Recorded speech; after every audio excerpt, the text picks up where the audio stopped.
Hello, TBR. This is Porter. Today I want to talk about this hand that KG posted in the forums a while back. Took a look at it when he posted and looked at some stuff in GTO Plus, and there's some conclusions I thought were interesting and counterintuitive. So thought I'd make a video about this one. Set it up. It's 1-3. KG's 500 effective in MP2 and opens to about 7x to 20 and gets called by the cutoff. And then here's the flop here. It's 3-4-3, two-tone, and KG's got the ace of spades, which is important, as we'll discuss. So what I want to look at are how does KG's range and how does this hand in particular fare against a few different possible ranges for the cutoff at equilibrium, and then if we node lock some strategies for our opponent, how does the strategy for this hand and for the rest of this range shift? So the first thing I guess we need to establish is what is this range that his opponent is calling with. KG, well actually let me back up a step first. KG's asking, is this aggressive dead money or is this a good C bet? So I'll kind of come at that question sideways or in a roundabout way by looking at what the solver suggests. I think this particular hand that he has is interesting in that it has like sort of I guess a dynamic utility. That's not really a thing. I just made it up, I guess. But it can function in a bunch of different ways against different portions of his opponent's range. So sometimes his hand is just a pure bluff. Sometimes it has showdown value. Uh, Sometimes it becomes value if he turns a jack or turns an ace or rivers one of those cards. It all depends on how his opponent's range is manipulated based on the actions that KG takes on each street. So we'll look at that. So yeah, back to his opponent's range. KG suggests here that he's using a 20% calling range for his opponent. He opened to 7x. I'm a little bit skeptical about this. It might be the case, in KG's games. Maybe he knows this for sure.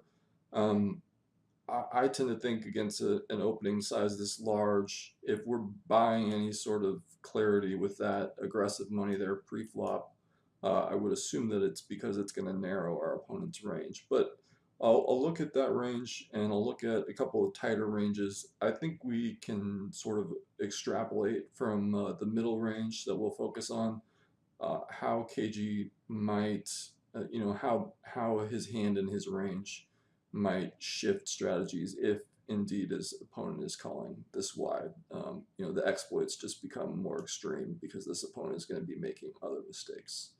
So here are the three ranges that I propose and that we'll look at. The first one is this tight condensed range. It's very narrow, 6%. You might choose to call with this range, or someone might in a tougher game where there's going to be a lot of squeezing from the button and from the blinds. It's hard to defend against a 3-bet squeeze, and if you're calling with a lot of hands that are in these other ranges, you're going to get punished pretty badly by a squeeze. It's also protected by some small frequency calls with the top here, as are both of these other ranges. So this range, this middle range here, the loose linear 11% range, is the one I'll talk about most. You can see it has these dark blue ones are at a lower frequency. I don't remember what it is. I'll look when we go into the solver. And then the top is at a small frequency. Ace, king, and queens are at a small frequency. It's mostly these blue hands and then these green hands. This is somebody, this is a typical small stakes range. They don't fear squeezes because that just doesn't happen very often. They're set mining. They want to play these hands in position. Maybe they think they have a slight skill edge against KG for some reason. So that we'll focus on this one. This is over here on the far right is what a 20% range looks like. Um, you can see just how wide it has to be to get to 20%. You've got to have all the offsuit broadways, some of the suited nines, and these are at a full frequency, every single combination. These are still limited here. The ace king, aces, kings, and queens are all limited, but he has to have all of these combinations to get to 20%. So that's really wide. He's going to miss, this range is going to miss the flop all the time. It's just going to be really weak and tough to defend substantially post flop. So it's kind of an extreme version of this range, just wider here, and then wider in these areas here. So that's why I think that by looking at this range, we'll be able to extrapolate what our strategy would be against this much wider range. So we'll let's look at the equilibrium strategy for this against this loose linear range first. So here it is. We'll go back. Here's the opening range I gave KG, 16%. Maybe he opens a little bit wider than that. That would cause him to need to check more because he'll have more misses. But I'm not too concerned about that. I doubt that he's opening these and these at a full frequency anyways, from MP2. Maybe he is, but we've got to pick something, so we'll go with this. So you can see here I'm using the size that KG used, which was one of the points that was discussed in the thread was, is this too big? This is about 60% of the pot. You can see that the solver chooses to bet 27% of the time, and there's a lot of mixing going on here. I'm going to focus on this sizing, and here's why. This is another equilibrium strategy with same ranges, same board, where I gave it the option to bet much smaller. 13 is about third pot here. It is 33%, whereas 25 is 63%. So given this option, I'll toggle back and forth between the two here real quick. You can see it does bet much more frequently, 42%. And it does use the smaller sizing at about the same frequency. Let me lock this. You can see here the two frequencies with the ace of spades. It's betting large, 35, small, 29, 34, 26, 34, 26. So it's mixing there. It doesn't have a strong preference really either way for that particular hand. But if you look here at the mix, although it's allowed to, it's able to bet much more frequently. The EV 19.31, whereas the EV with a single larger sizing is 19.3. So not much of a difference there, despite the fact that it can bet much more frequently when it mixes in that smaller sizing. So why might that be? I think so. We have an uncapped range. We have all of the nutted hands. We don't have a nut advantage by much. He's got discounted combinations of these small aces, so maybe we have a narrow top end advantage. We just have a small equity advantage. But I think the main problem for range 1, which is KG, I'm just going to refer to him probably mostly as range 1 and range 2 to make it easy. Range 1 is out of position, range 2 is always in position.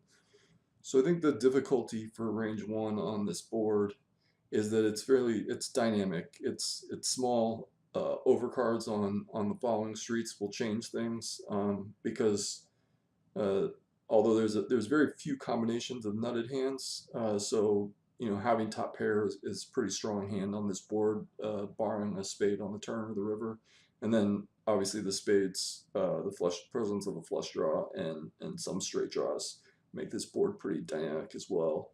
So given that there's a decent SPR, we started about 160 big blinds deep. Position should be valuable on this board, so range 1 just can't bet very often. he has a lot of air on this board as well, but that's backed up and evidenced by his narrow equity advantage here. So this is the equilibrium.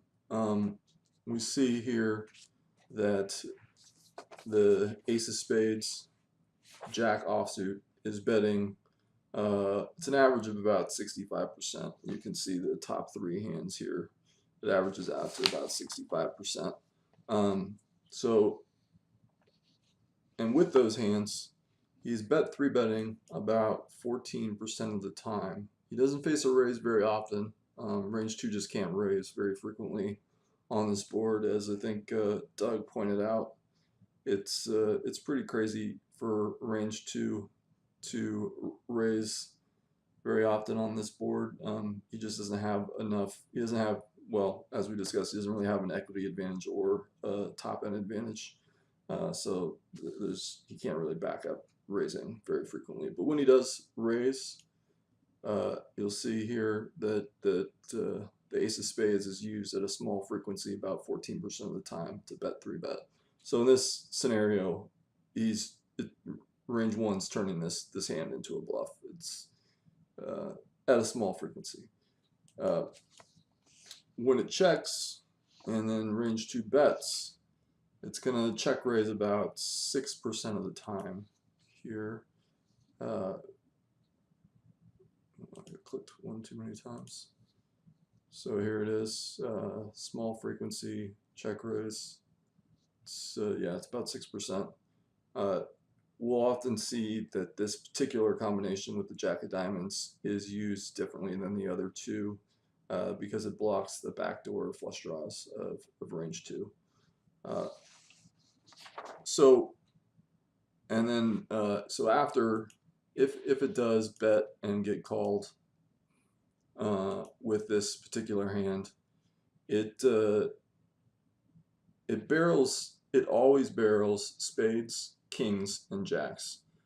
So we'll look at 7 of spades. You can see ace of spades is barreled every time.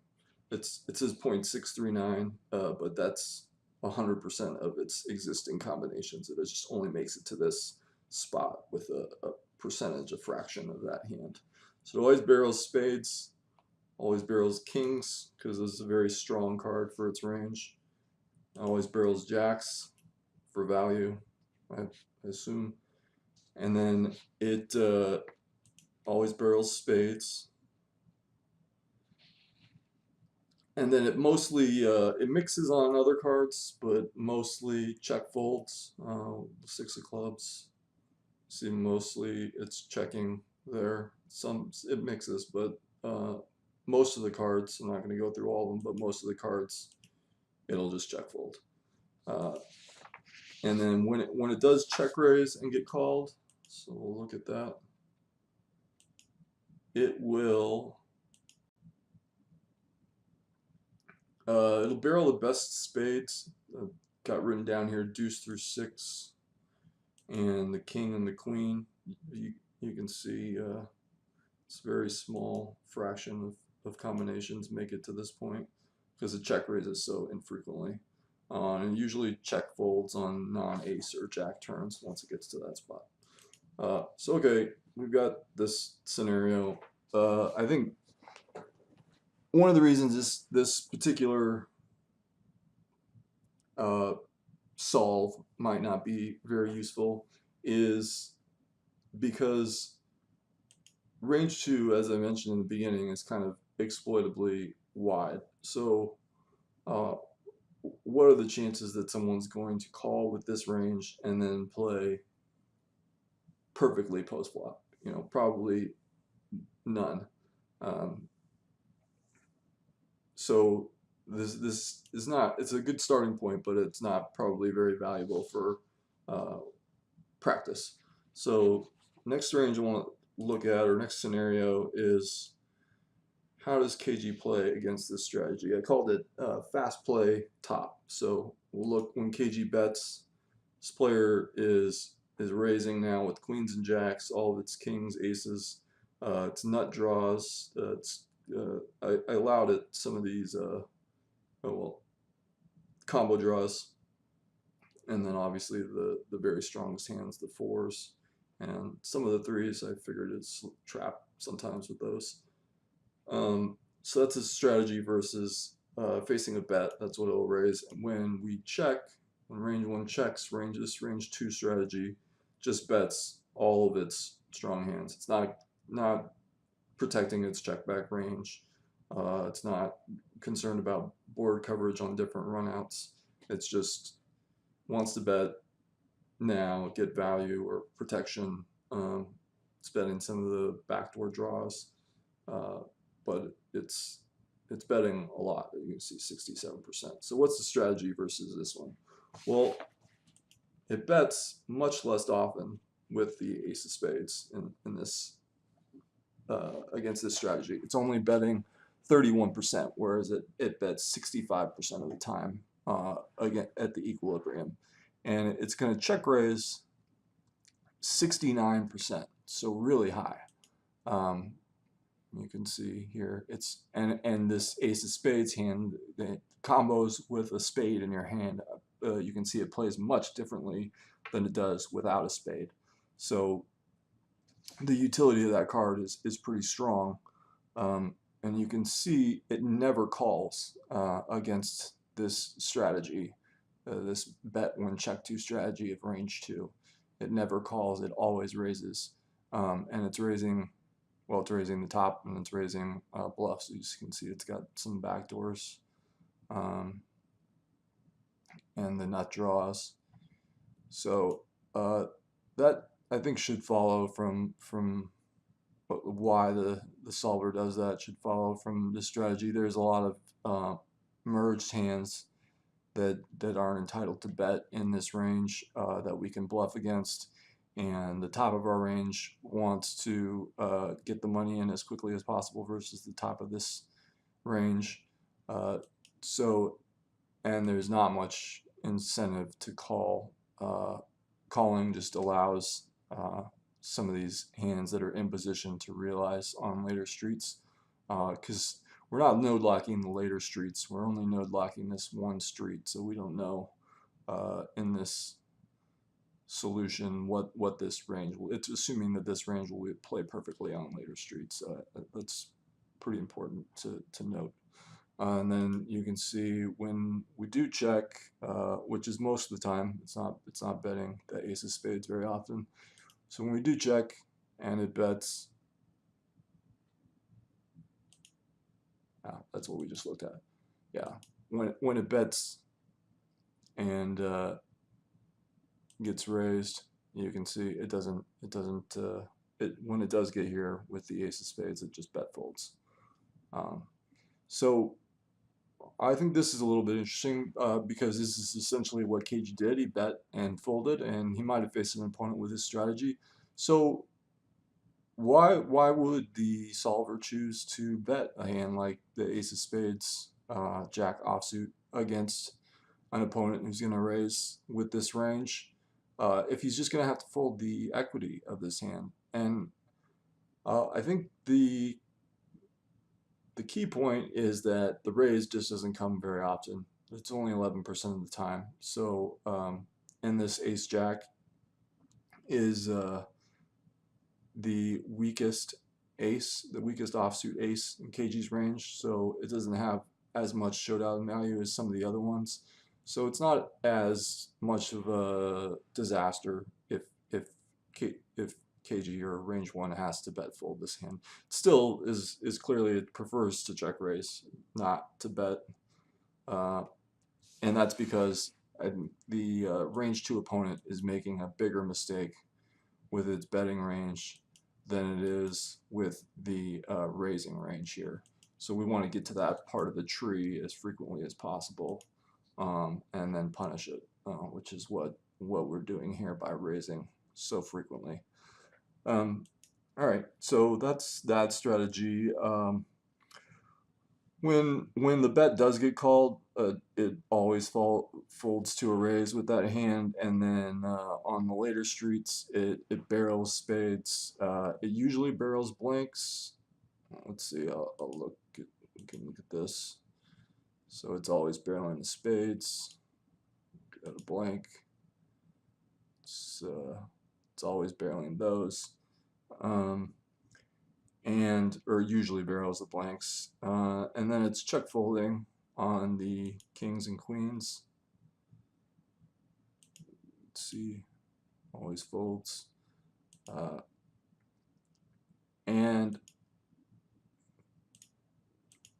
yeah, that's true even on the king. So it bets at a very a smaller frequency there, but there's still some bets, and that's much different than the previous strategy where we looked at where it always barrels kings, and that's just because of the composition of this player's calling range.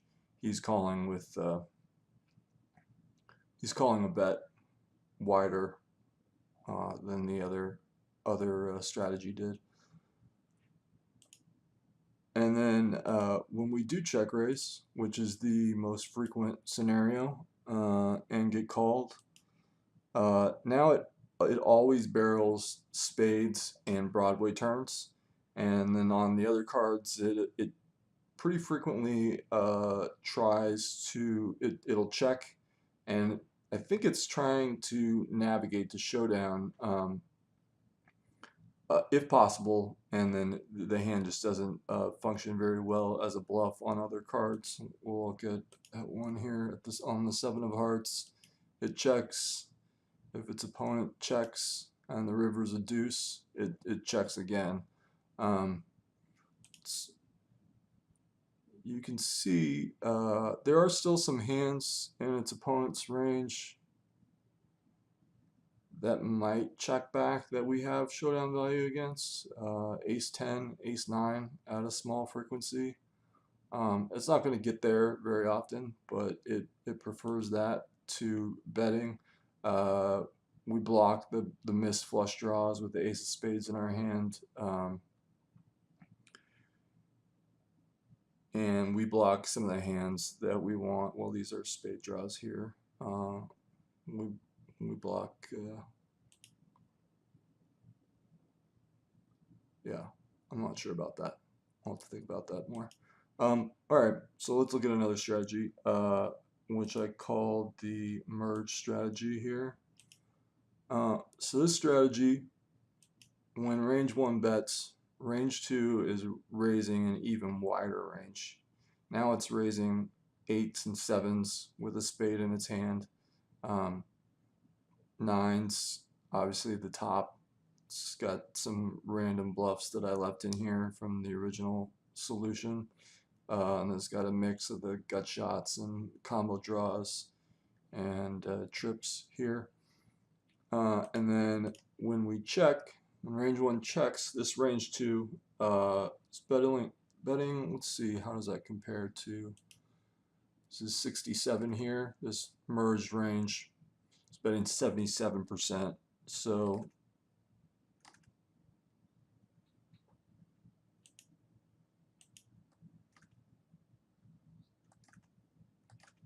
yeah, it's betting a higher portion of these is just stabbing, as they say, or just trying to, just trying to bet versus a miss bet, or it's gonna bluff, or a lot of opponents will just put in a bet in this spot. So we'll look at how to play against this strategy. So in this version, it's somewhat similar to the previous one. It's betting slightly more frequently. It's betting about 35% with this hand on average. But instead of, in the previous one, it would always fold to a raise, and the betting was slightly less frequent. But in this version, it always 3-bets with this hand. And that's because range 2 is raising merged, and it's punishing that merge. It's punishing the fact that it has 7s and 8s. It's punishing the fact that it has some Broadway air. Even the 9s and 10s are put in a tough spot. It can deny the equity of some gut shots, and the opponent doesn't have the nut flush draw since we block it to defend versus a 3-bet. So it's bet three betting very aggressively there.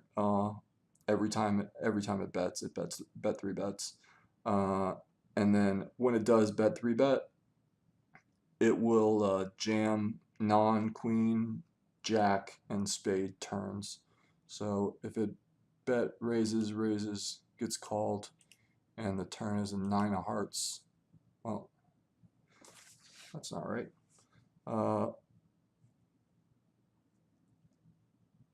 Let's see.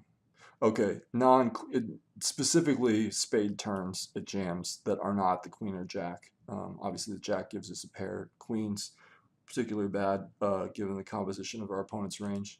So 9, 6 of spades, it jams. These other cards, it shuts down. Yeah, I just misspoke. And if it just bets and gets called, then it will barrel the middle of the deck, the 7 through the jack, and usually checks on the others. So you can see 5, it checks, but if we bump it up to the 7 here, it's barreling more frequently.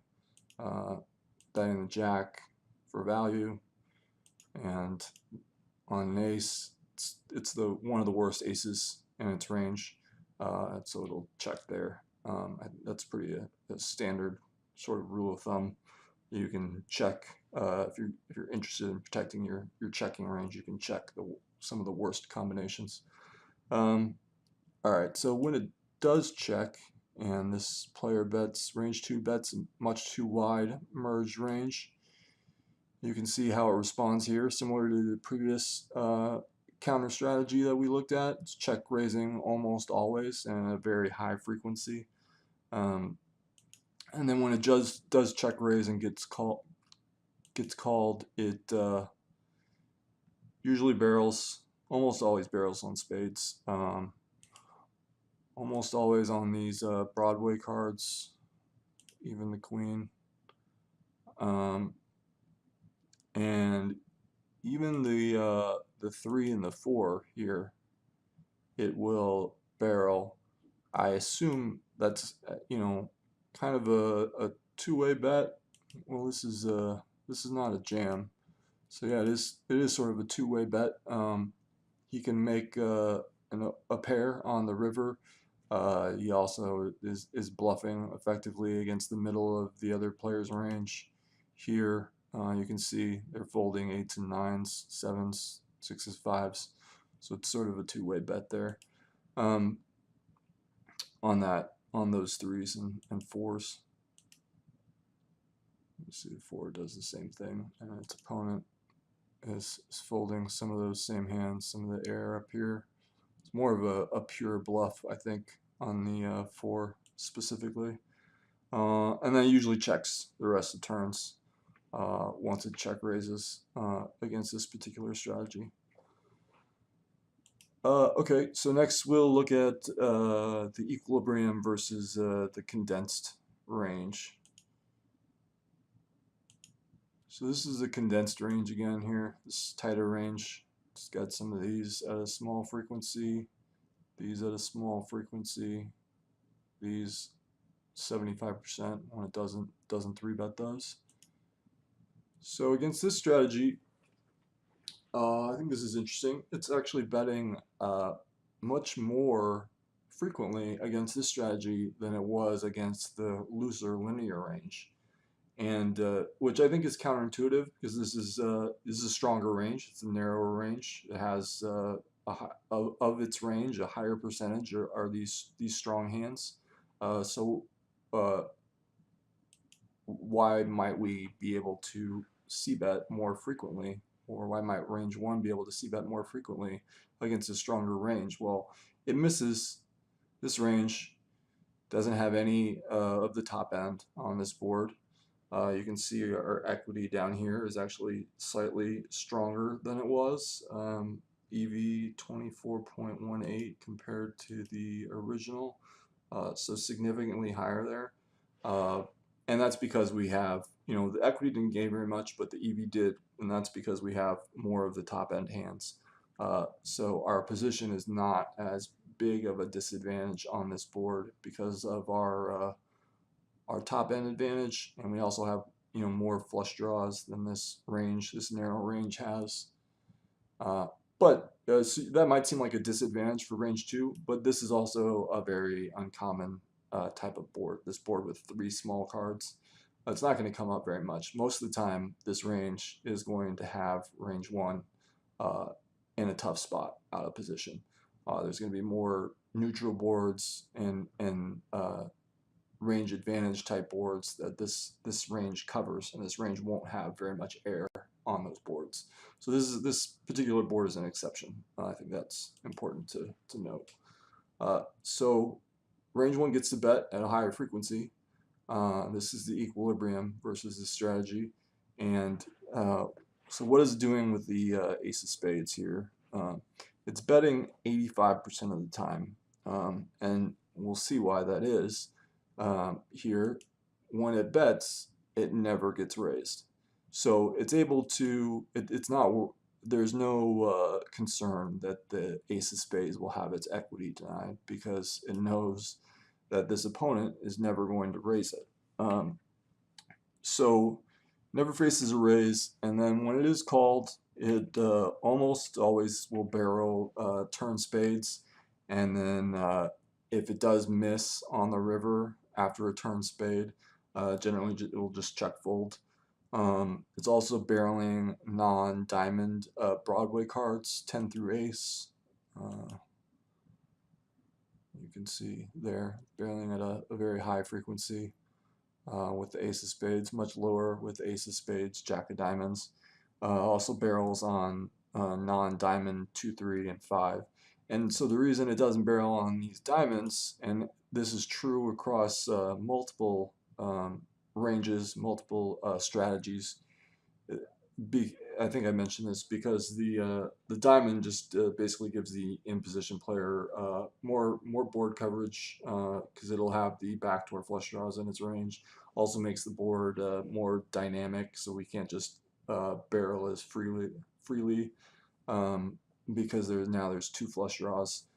So that jack of diamonds influences our action, and turn diamonds are not they're not terrible cards for us, but they're cards that don't allow us to barrel as aggressively. So we'll go back here. It does bet almost always with this ace of spades, and we can look at the very infrequently that this portion of the game tree is reached, where it will check and the in position player bets, and then it raises. It just doesn't reach this part of the tree with ace of spades very often, but when it does, it'll check raise about 4% of the time. You can see it never check folds the ace of spades. It'll either check raise or check call, which shows you that ace of spades is very significant. It is check folding some of the other combinations of ace jack. And then in this portion, it will frequently barrel turn spades, aces, jacks, and then it will mix on deuces and fives and check the remainder, but I'm not going to look at that since it's so infrequent. All right, I also looked, we'll check this real quick, so I was wondering, against this range, does this range 1 still want to use this large sizing? So there's a split that I have here, condensed split. Let's see. There it is, condensed flop split. So let's see, that's the condensed flop split. And this is the condensed, so we can compare the two here. The EV of just this single bet size is 24.18. And you can see that EV actually became worse when I gave it the option for 2 bet sizes. I don't see this very often, but I have seen it occasionally. I think an explanation that I've read for it is that in order to balance a second range, it will shift hands into that range. This actually doesn't make sense because it says our equity is different, which can't be the case against identical ranges. So we'll just ignore this. and move on. So what's the yeah, I guess I'll mention that I did not do any node locking for this range. I think someone playing with this range is more likely to play closer to a good strategy. I think it should be obvious to someone playing this range that they can't raise this flop. Um, Maybe we could argue that when a person with this range is check two, uh, they will bet more frequently than this and not be concerned with checking back to protect their range. Um, but I think it's actually, I'm going to take a look at that.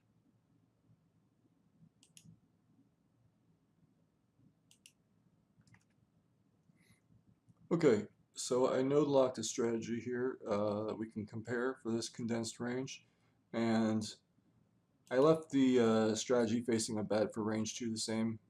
This player realizes that it can't raise a bet from range one since it doesn't have an equity advantage or a top end range advantage. So left that strategy, that part of the strategy the same, but I node locked a betting strategy when it is check two. So you can see here in the original equilibrium, it's betting range one bets 55%, and now it only bets 33%. I think this explanation for this is that now we've made range two's betting strategy exploitable, and so it's going to try to get to that point of the tree as often as possible. There's still some hands that aren't incentivized to find that part of the tree. Uh, you can see here it's still betting with the top, with some of the top, and it's still betting with some of the hands that need protection, that don't want to, when we check, it checks back at a very high frequency. So some of the hands are incentivized to bet because they don't want range two to check back. But so here's the exploitable part of the tree now. When we check, range two is betting 37%.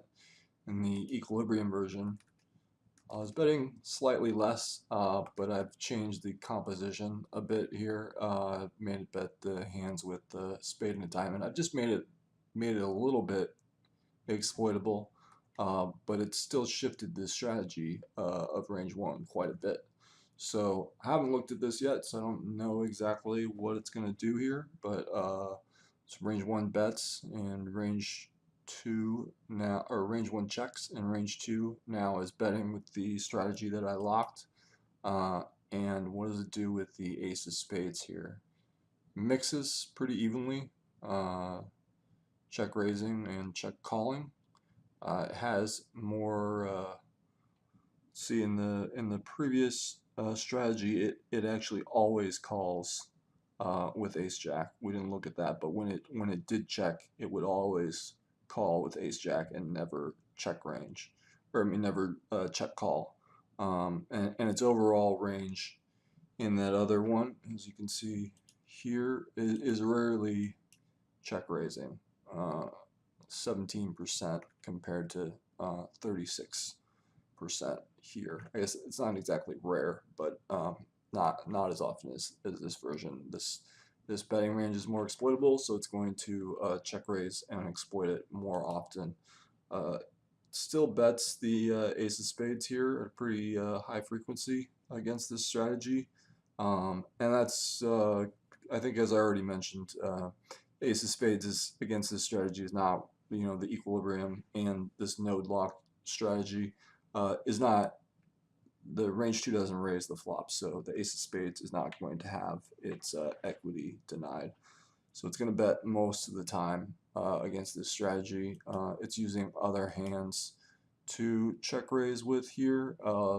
Bluffs, looks like gut shots, open-ended straight draws, some hands. So it's polarizing. I'd say it looks like you can see most of the hands in the middle here are called. Some of the bottom, well, that's the top, but some of the bottom here are check raised. Some of the bottom here are check raised. and then low frequency of the spade draws here, and then it's also check raising the top there. Let's go back to the equilibrium strategy here. So it mostly it bet folds. Well, it doesn't ever face a raise with ace jack, but when it does get called,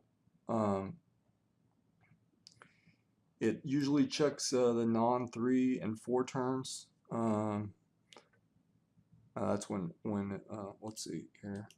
I guess I looked at this very small frequency scenario where the 0.72% when range 2 raises, range 1 will actually bet 3-bet with the ace of spades in its hand, and then it will barrel some of the cards, deuce through 5, 7, and king. What does it do when it just bets and gets called here with the ace of spades? It's mixing on the 8 of diamonds, king of hearts. It's probably, yeah, it bets very high frequency here. Deuce bets at a high frequency there as well. All right, so I've summarized these here. I'll post this in the thread. Kind of breaks down what the strategy is in all these different scenarios. And I think it's interesting here to look at how the play of this hand shifts on various scenarios from this base equilibrium strategy where it's frequently betting and then frequently betting here, but then check raising frequently. We don't have the frequent check raise here that I just made here, but when it knows that the betting strategy when check to is going to be exploitable, it's trying to get there to that point of the tree. Otherwise, it's using this ace of spades to bet and then potentially barrel or potentially realize equity on later streets, and then mix from there. All right, I think I don't know that I have any grand conclusions other than I think this particular combination is interesting in the way that it shifts across streets and the way that it can be used for different things. So I'll leave it at that, and then we can discuss further in the thread if anyone's interested. All right, thanks for listening and watching.